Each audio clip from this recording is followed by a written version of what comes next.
Hello friends, welcome to the beauty of Ayurveda. हम लोग आज बाल पक्षाघात पोलियोमाइलिटिस एक ट्रिक से याद करेंगे। सबसे पहले तो ऐसे याद करो कि कोई एक बेबी है, ठीक है, जिसकी हम बात कर रहे हैं। वो 6 मंथ से लेके 3 इयर्स के बीच में जो कालावधि रहता है, उन बेबियों की बात कर रहे थे, उनमें ये बाल पक्षाघात होता है। एकदम ऐसे मतलब ज़्यादा तीव्र स्वरूप का ये व्याधि रहता है, संक्रामक व्याधि, कम्युनिकेबल डिसीज़ है। इसमें अगर कंसिडर करें तो 3 मेल्स और 1 फीमेल, ऐसा इसका रेशो रहता है। मतलब ज़्यादातर ये मेल में डोमिनेट करेगा, ठीक है। और स्पेशली ना ये वर्षा ऋतु में होता है, मतलब जून टू सितंबर में इसके केसेस ज़्यादा पाए जाते हैं। क्यों? क्योंकि इसमें जो संक्रमित जल, अन्न और जो भी हाउस फ्लाई रहती है, उसकी वजह से ये होता है। तो ये इसका जो कारणीभूत जो घटक हम लोग बोल सकते हैं, तो आरएनए पोलियो वायरस आपको याद रखना है।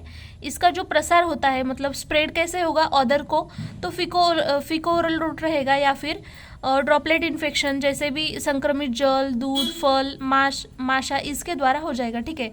और नोज या फिर जो थ्रोट रीजन रहेगा, उसमें जो सिक्रीशंस रहेंगे, उसकी वजह से होता है। इसका जो भी इंक्यूबेशन पीरियड रहेगा, संचय काल 7 to 14 डेज तक रहेगा।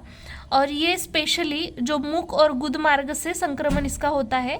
इसके टोटल 4 अवस्थाएं बताए गए हैं, तो आपको याद रखना है। फर्स्ट जो है अव्यक्त संक्रमण, अप्रगल्भ पोलियो, अंगघातहीन पोलियो और अंगघात पोलियो। तो जो 3 वाली है, तो उसमें पोलियो पोलियो पोलियो तो याद ही रखना है। स्टार्टिंग में अप्रगल्भ है, उसके बाद अंगघातहीन और अंगघात, ऐसे याद रखना है।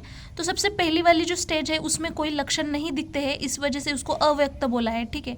अप्रगल्भ मतलब इसमें जो वायरस रहेगा वो ब्लड में मतलब उसका एंट्री हो जाता है, और इसकी वजह से ज्वर, शिरशूल, उल्लास, अतिसार, ये लक्षण दिखते हैं।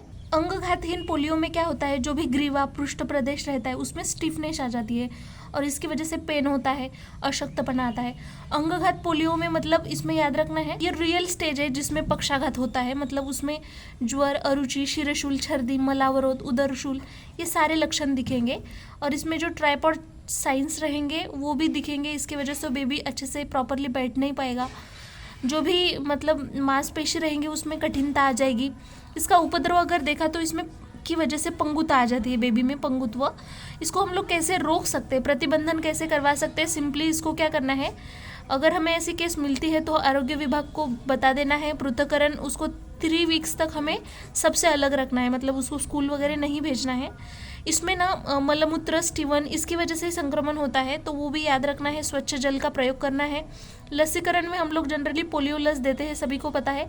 फर्स्ट डे से ही देते हैं हम लोग, उसके बाद 6, 10, 14 वीक्स में देते हैं। और जो बूस्टर डोज रहेगा 18 to 24, ये जो कालावधि रहेगा इसमें देंगे। 2 ड्रॉप्स ही देना है बस।